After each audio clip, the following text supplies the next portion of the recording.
Welcome to a bonus edition of the Chronicles of a Gooner podcast. We're going to address the latest Martin Zubimendi rumours. We're going to discuss that link to Manchester United's Alejandro Garnacho. And it seems United are making their move for Gyökeres. Are we going to live to regret that? We'll get into all of that and more on this bonus episode of the Chronicles of a Gooner podcast. Thanks for joining me. Hey, everybody, how are we doing? Happy Monday evening. We brought you a podcast earlier on in the day, but having sort of sat down this afternoon and rummaged through some of the news archives and all the rest of it. Archives, is that the right term? Probably not. Anyway, having sat down and rummaged through social media for a bit this afternoon, and when I was starting to think about what we were going to talk about on tomorrow's show, I thought, actually, there's quite a bit here to unpack, and we should probably address this stuff as soon as we possibly can. So here I am, live on a Monday evening, which is a rare occurrence for me, I've got to say, ready to bring you some updates around Zubimendi, Garnacho, and of course, Viktor Gyökeres as well. A player that I know a lot of Arsenal fans would like to see come in at Emirates Stadium this summer. There's still a lot of Arsenal fans out there that would prefer him to Benjamin Sesko. I did a bit of scouting on Benjamin Sesko, went into him in a little bit more depth yesterday. We brought you a piece over on the Patreon side of things. You can catch a clip from it on my X feed or on my Instagram feed or on my TikTok, which will give you an idea of what we did. But basically, we sat and we went through some video footage, and I talked you through what I was seeing, what I thought the strengths were, weaknesses, etc., etc. That is available to you now on the Chronicles of a Gooner Patreon if you are interested. The link is in the description below. You can head over, you can join, and there'll be plenty more of that kind of content coming your way. Give it a go, give it a try. Let me know what you think. The feedback from that piece has been very, very positive, which is encouraging. But yeah, check it out. Check it out. Okay. We're going to talk Gyökeres, as I say. Let's start with that, because I think, look, a lot of people for a while now have been sitting there doing that whole Gyökeres-Sesko debate. We did it here for probably the best part of like 2 weeks, right? It was a back and forth. Which one do you prefer? Oh, it looks like Arsenal are moving towards that one. So you start to convince yourself that that's the better option. And then you get a report that suggests that actually they're planning to move the other way. And then as a fan who's just desperate to see Arsenal make the right decision, you start to convince yourself that that's the right way to go. It's really, really difficult because there has never really been a great deal separating these two players. I mean, if you look at Viktor Gyökeres' outputs, they are clearly better right now. And I think it's very, very fair to make the argument that he would come into the Premier League probably in a better place to help us from the very off and from the very beginning. But I think it's also very, very fair to make the argument that Benjamin Sesko has a much higher ceiling. And if he's got a much higher ceiling and he's a lot younger, then that probably represents the smarter investment. So while my preference initially was to go out and get Viktor Gyökeres, I'm not so fussed or so obsessed with which way we go here, because I think both of them represent good options. I've got question marks around both of them. I think I'll have question marks around pretty much everybody that we sign right now, because for me, Arsenal have moved on immensely. And I keep making this point, so I don't want to go over it for too long. But I really do feel like the better you get as a team, the more you progress, the more you develop. Injuries aside last season, I think we would have been in a much better place. And so the better you get as a group and as a squad, and the stronger you are, the harder it is to recruit, because that, as I keep saying, that pool of players available to you, players that really will significantly improve you, well, it gets smaller and smaller, doesn't it? So for me, I think whatever side of the fence you sit on, Gyökeres or Sesko, I'm okay with that, because I think you can make valid arguments and a valid case for either one of those players. I think with Gyökeres, it's always felt like he's been a kind of secondary option. If you think back to before Andrea Berta come in, it felt like that ship had well and truly sailed. I think when Andrea Berta came in, he probably would have suggested Viktor Gyökeres. That was a lot of what we were reading and hearing in reports, that, you know, he's Berta's preference. He's going to put that on the table. But it sounds like, obviously, the club have taken the decision to prioritize and chase after Benjamin Sesko. And it looks like we're making some progress, albeit slow progress, on that. And hopefully by the time we start pre-season at the beginning of July, he'll be in an Arsenal shirt, ready to go and ready to help the team. But I think with Gyökeres, this isn't like I heard the news that Manchester United have approached, right? So let me just bring you up to speed with what Sky Sports were reporting on this a little bit earlier on. They say, and obviously Gyökeres has an existing relationship, doesn't he, with Ruben Amorim. He worked under him very, very successfully at Sporting. But according to Sky Sports, Manchester United have made an initial approach for Sporting striker Viktor Gyökeres through intermediaries. United are exploring the conditions of a potential deal, with Ruben Amorim being a big admirer of the player. So there's a few things here, right? There's a few things to unpack. First of all, they've signed Matthias Cunha, and they're going to sign Brian Mbeumo, right? Viktor Gyökeres as well. You know, Manchester United, who apparently have no money, who apparently were going to suffer catastrophically for failing to make the Champions League, for losing the Europa League final the way they did. What, they're going to go and buy a third forward? Now, fair play to them because they need them. There's no question about that. They really do lack goals in that team, and they're probably going to lose Alejandro Garnacho, a player that we're going to talk about in a bit as well. Højlund hasn't done the business. Joshua Zirkzee hasn't done the business. I can completely understand why they'd like to do all three bits of business, but Manchester United, I mean, either they pulled the wool over everybody's eyes, and Sir Jim Ratcliffe was having a laugh when he was talking about how desperate the situation is there, or they're willing to push through it. They're willing to invest. They're willing to release funds in all different types of ways in order to try and build Ruben Amorim the squad he needs. But if this blows up in their faces, they'll be in serious, serious trouble. There was always a feeling that Viktor Gyökeres would be open to a move to Manchester United because of that existing relationship with Ruben Amorim. Ruben Amorim has got more out of Viktor Gyökeres than any manager in the Swedish international's career. So for Gyökeres to gravitate towards him, it makes perfectly good sense. You always felt, though, that if a club in a much stronger position, i.e. ourselves, was in there seriously, Gyökeres probably would prefer to go elsewhere. Manchester United are in dire straits. Look, I don't think they're going to have a worse season next season than the one they've just experienced. And I do, for what it's worth, think Ruben Amorim's a pretty good coach. But they're a long way from where they want to be. And if you're Viktor Gyökeres at 27, 28 years old, you probably feel like you need to get a move on, like to go and join a project at the very early stages. You know, is that the right thing for you? Having said that, if nobody who is fighting at the top and, you know, ready to go with kind of trying to chase down silverware now, and I'm talking about the big silverware, not the League Cups and the FA Cups, with all due respect to those competitions, then, you know, you've got to take what you can get, essentially. I don't know.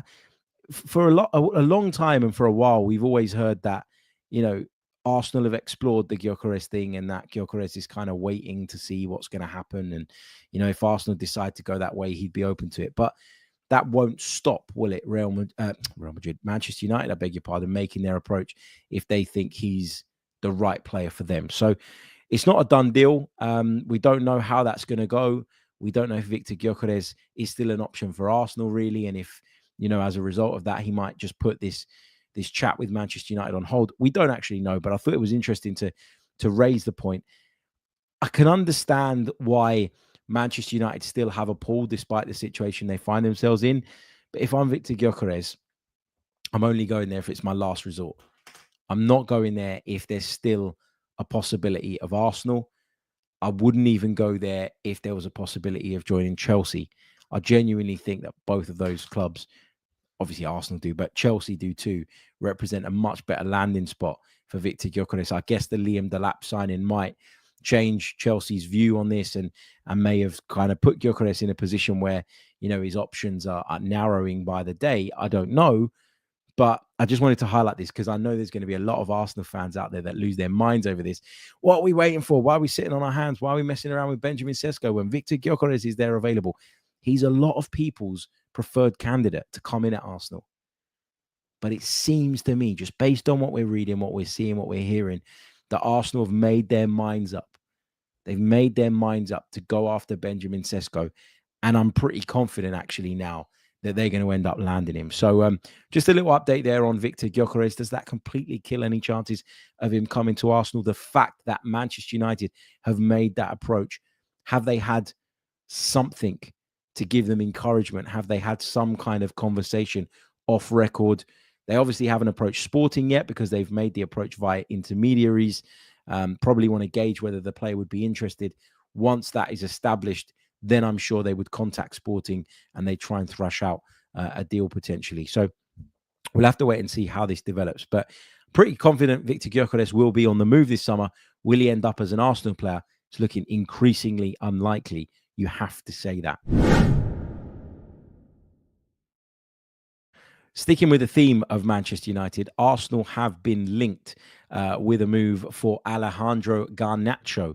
Obviously, he's had a bit of a falling out with Ruben Amorim. He was upset at being left out of certain games, most notably the final. And you know what? I'm not just saying this now because he's linked with us. I've always kind of liked Garnacho.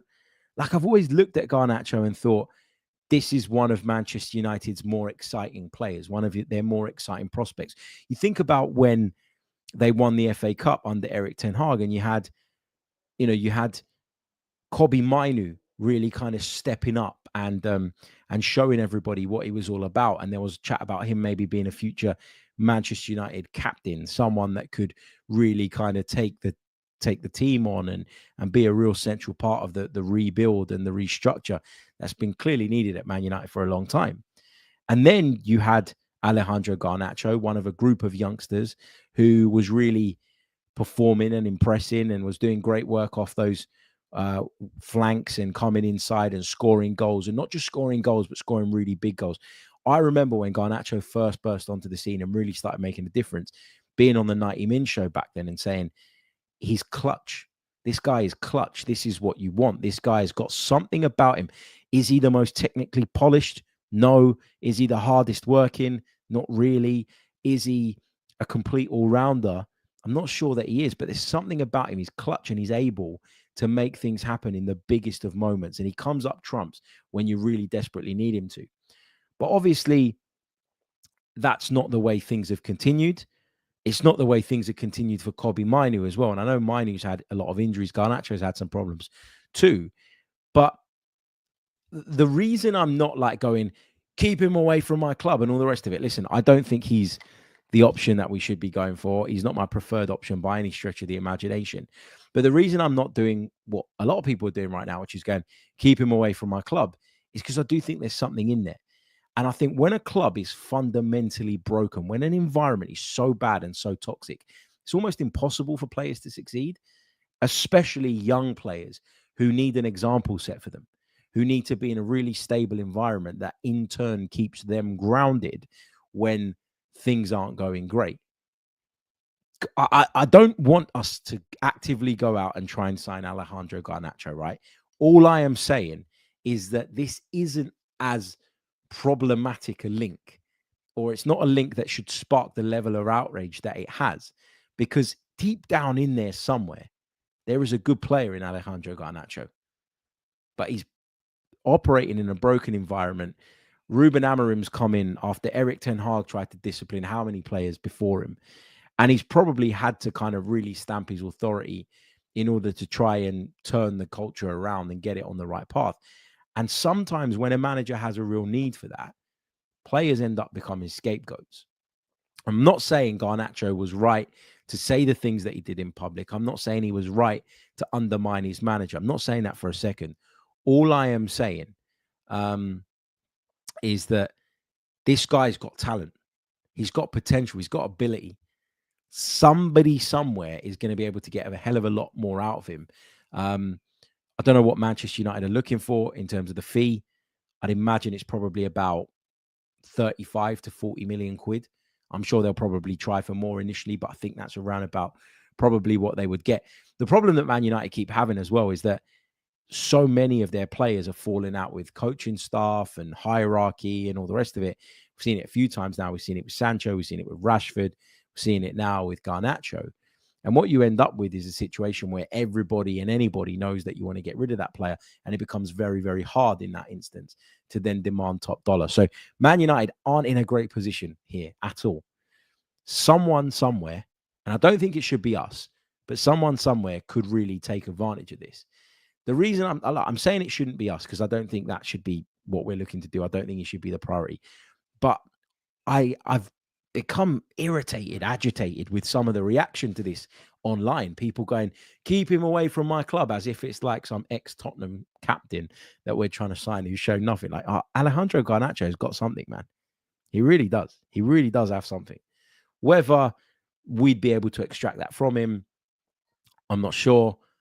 Would I personally take the risk and the gamble on trying to bring him into the club?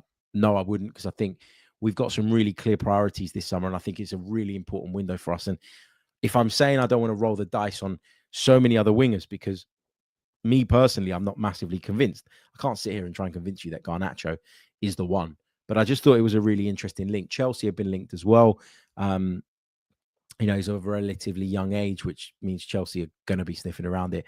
Of course, they just have this obsession, don't they, with signing players of a particular age bracket. So, look, we'll see how this develops. But just an interesting one, I thought, to bring up. Alejandro Garnacho being linked with a move to Arsenal. Do I think we'll do it? No. Would I do it? Probably not. But I wouldn't. Look, I guess my reaction to everybody else's reaction is based on how I felt when I first read it. When I first read it, I didn't laugh or go, what a joke, or no way, or anything like that. A lot of people read that and went, no way. Me, not so much. My reaction to it was, And then I processed my thoughts and I started to think about all the kind of pros and cons of it. And I've come to the decision that I don't think it's the right thing for us.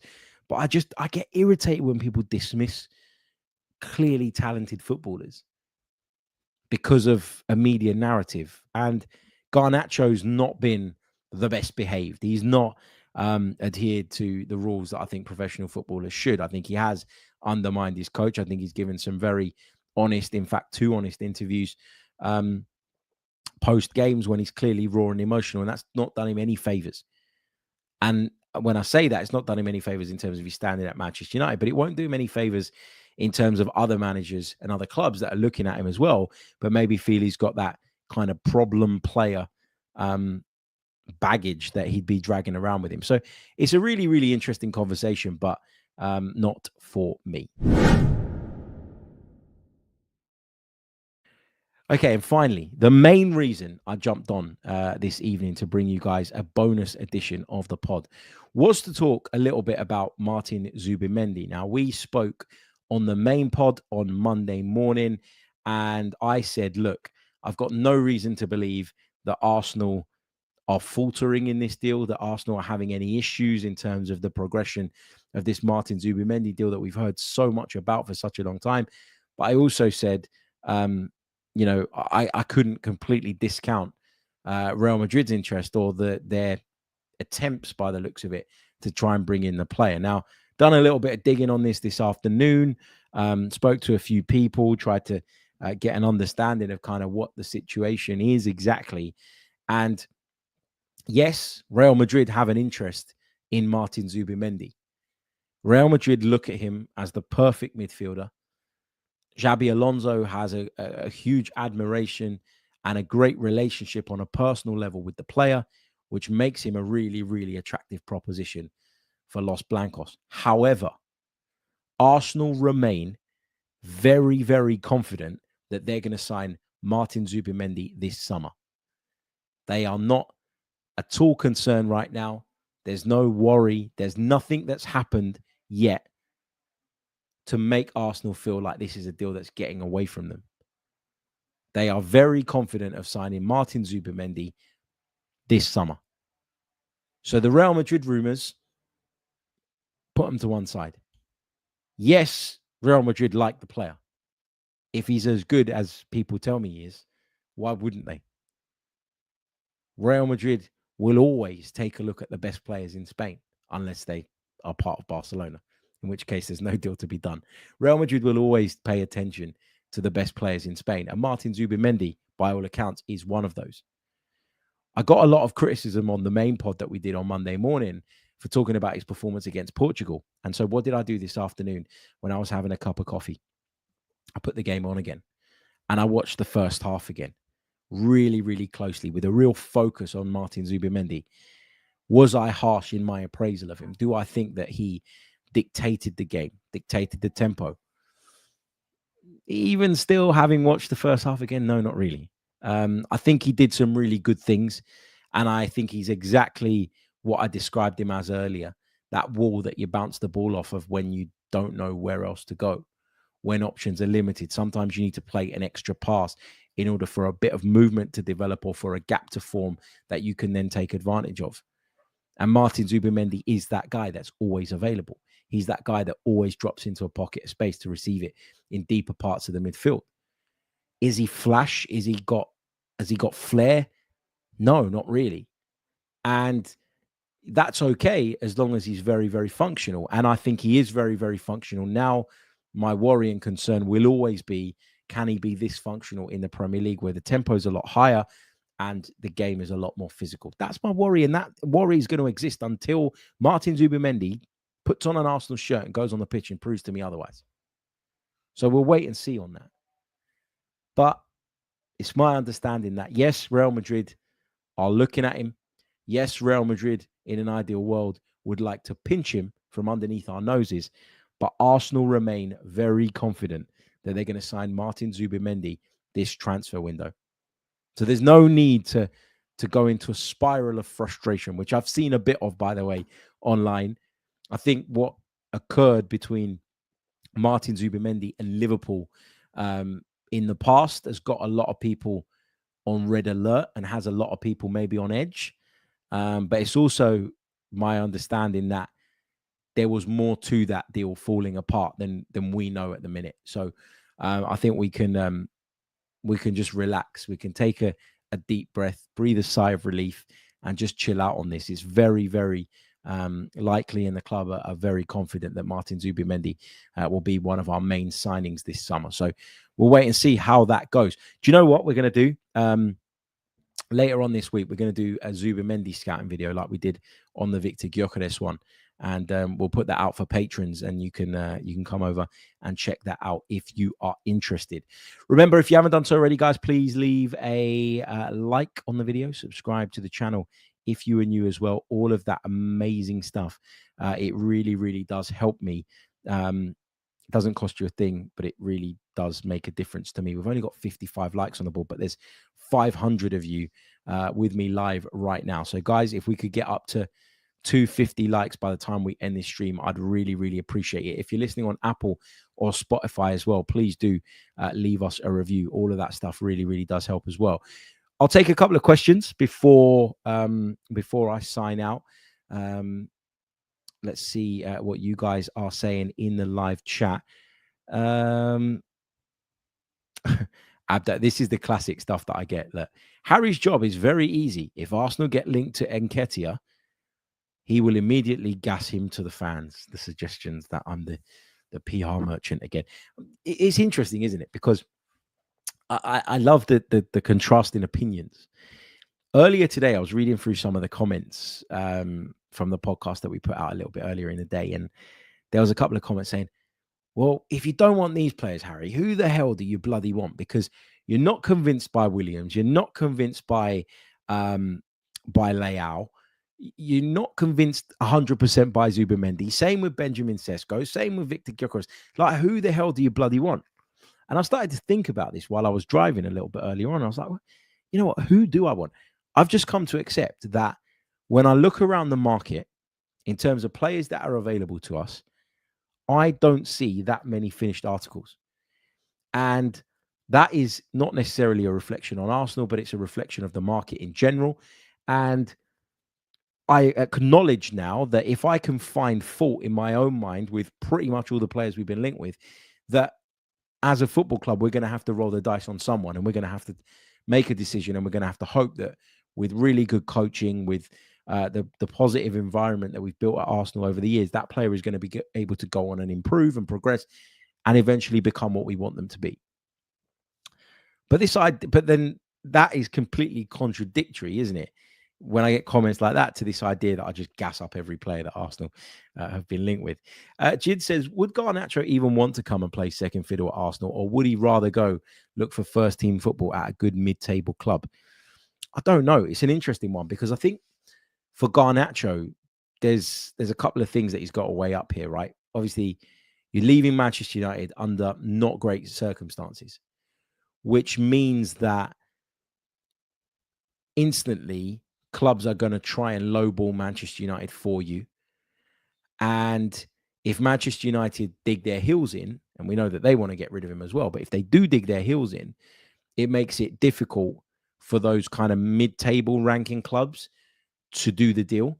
So if Man United have a valuation of, let's say, 50, 60 million quid, and they're steadfast on that, they won't budge, they won't move, it makes it very, very difficult for some of the mid-table clubs to make that happen.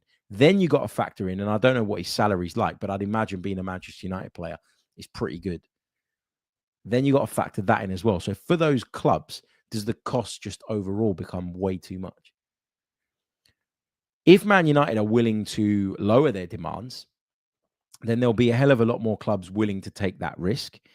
And if that opens the kind of the bidding or the interest to more clubs, there'll be more clubs involved just by sheer numbers that are willing to pay him a slightly bigger salary.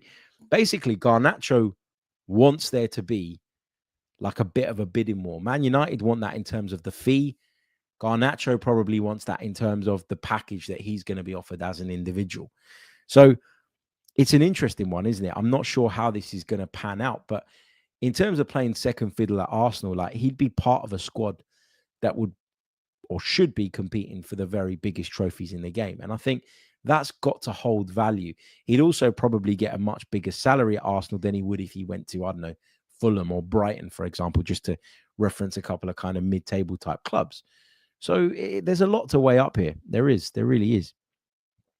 Just scrolling through, going to pick out a couple more. A few people sort of talking about Zubimendi. This is what I don't like about the whole Zubimendi saga, and this is why I felt I wanted to jump on and do this bonus episode and just reassure people that Arsenal remain very, very confident that they're going to get this deal done. Because what happens is then people start to turn on the player. You end up getting people going, he's not committing one way or the other. He's stringing us all along. He's taking the piss out of us, all of that stuff. You don't want that negativity to exist between the fan base and a player from the very beginning of their relationship, because it then shapes the way that that player is assessed, and it shapes the way that player is thought of. We all saw it with Granit Xhaka. Right? Once there's a preconception of their ability or their attitude being wrong or anything like that, it just festers and it becomes a problem over and over and over again. Zubimendi, when he spoke to the media, and we addressed this at the time ahead of Spain's semi-final, he didn't say, I'm not going to Arsenal. He didn't say, I want to go to Real Madrid. All he did was make it very, very clear that nothing was completed yet. And that was, in my opinion, him showing a respect to the club that he's grown up at, to the club he has a great affiliation with. He never said anything really that bad, but it was taken very badly. And that was the beginning of this new wave of rumors about his future. Everybody who reported from the beginning that Arsenal are very far down the line with this, that papers have been signed and all the rest of it, remains very steadfast in that viewpoint. And they're not budging and they're not changing that, which gives me encouragement that they've sourced this really, really well. They've investigated it very, very thoroughly, and they know what they're talking about. So I'm not worried about this at the moment. Lots of people referencing the piece that Tom put out earlier on, Tom Canton. Tom Canton didn't say, to be clear, because I'm talking about people, taking people's things the wrong way and misinterpreting stuff. I want to be clear that Tom didn't say that Real Madrid are going to get Martin Zubimendi. He just pointed out that there is an interest in Zubimendi from Real Madrid, and that if they had the opportunity, they might well go on and they might well go on and try and make a play. That doesn't mean they're going to be successful. He also said when he tweeted out the piece, he also let me just find it because I don't want to misquote him, because a lot of people were always, when I read it, I said I thought that people were going to start to kind of misinterpret what he'd actually said. He said, understand, as per reports in Spain, Real Madrid are indeed attempting to convince Martin Zubimendi to join them over Arsenal. The Gunners have had long-term confidence the Spaniard will be joining them this summer. He also said it's worth noting it would be a major shock if Real Madrid pulled this off, but they are trying. Trying doesn't mean they're going to be successful. I understand that it's Real Madrid, and Real Madrid normally get what they want. So there's always a little bit of a fear factor there. I understand that Martin Zubimendi looked all set for Liverpool last summer and that didn't materialize. That gives people PTSD in a situation like this. I get all of that. But when I've questioned this today and when I've done a bit of digging, the message I got back was very, very clear. Arsenal remain confident that they will sign Martin Zubimendi. And if we get Martin Zubimendi in and we do that deal amid Real Madrid being interested, that should be seen as a real positive, because again, it would highlight the progress that the club has made. That we could go head to head with a club for a midfield player like Real Madrid and we can come out on top. That would never have happened 5, 6, 7, 8 years ago. We were in the mud, man. We really, really were. I hate to say that because it's the football club I love and adore. And I probably wouldn't have wanted to or been willing to admit that at that point in time. But the truth is we were in the mud, and all of a sudden we are seen as one of the most exciting places to go. We're an attractive proposition for Europe's best players. It's a good thing, man. It really, really is. Right. I'll take one or two more before I sign out. Frankfurt Gunner says, Garnacho has talent, but Nico Williams and Leao are too big of a risk. I said Garnacho is not for me. Again, another classic case of someone not listening and wanting to have a little bit of a moan. Look, I think Garnacho's got talent. I think Nico Williams has got talent. I think Rafael Leao's got talent. None of them convince me, though. And maybe I just have to lower my standards a bit. Something that I've been accused of doing quite a bit, actually, ironically. Maybe I have to lower my standards and I have to just trust the club, accept what they're going to do, and judge that player a little bit further down the line, whoever it turns out to be. Hacker says that Harry flipping on Zubi when he signs for Real will be delicious. I don't think he's signing for Real, but hey, we'll see. We'll see. Junior Gunner says, if the club sign Garnacho, then they've essentially given up on this project and are content with buying rival scraps and contending for UCL football. That's a really blunt way of putting it. But if we only end up in the wide department with a Garnacho or a Sane, I'm not talking about them coming in as additions. If we end up with Benjamin Sesko and one of Garnacho or Sane as the winger, do you know what? I'll be inclined to agree with you. Because in the last two windows, I know there have been financial reasons, and I know these things are much more complex than we'd ever know, but I felt a real disappointment and I felt a real shift back towards the very thing that we were complaining about just a few short years ago. And I know that's maybe unfair because actually when you zoom out, Arsenal have invested and pumped in a lot of money into the playing staff for some time now to get to this point where we're competitive again.